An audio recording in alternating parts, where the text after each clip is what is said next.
In this video, I am going to show you how to do SKP stitch, slip, knit, pass.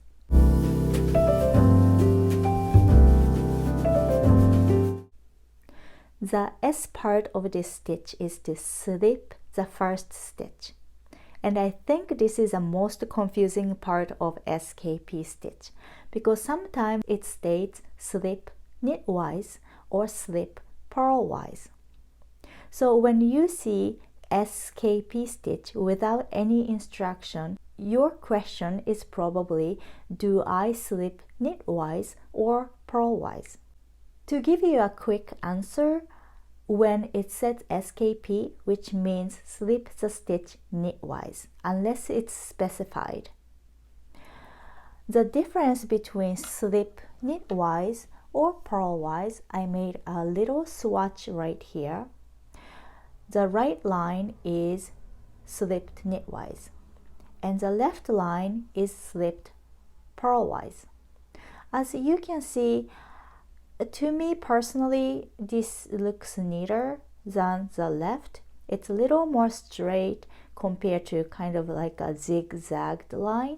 And also the line right here, the place where I slipped looks very obvious and almost look like a slash mark on the fabric.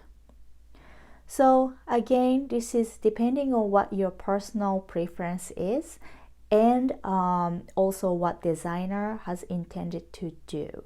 So you can keep in mind this is how it looks like, and when it states purlwise, please slip purlwise.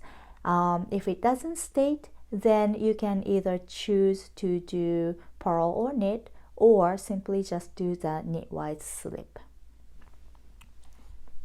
Okay, let's get back to the stitch again.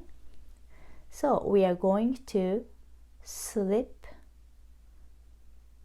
one stitch, and then K part is to knit. So knit one stitch, and the P part is to pass, which means pass the slipped stitch over the knitted stitch. And that's SKP stitch, to decrease one stitch. Let's try one more time. Slip, and this is knitwise. So if it says slip purlwise, you're going to insert the right needle from the right side of the stitch to the left, and then slip. Knit, and then pass the slipped stitch over the knitted stitch. It's kind of like bind off.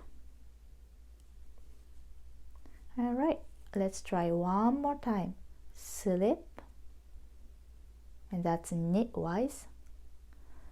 Knit, pass over. All right, that's it. If you have any question, please feel free to comment down below. If this video was helpful, please hit like and hit subscribe for future tutorials. Thank you for watching. Bye bye.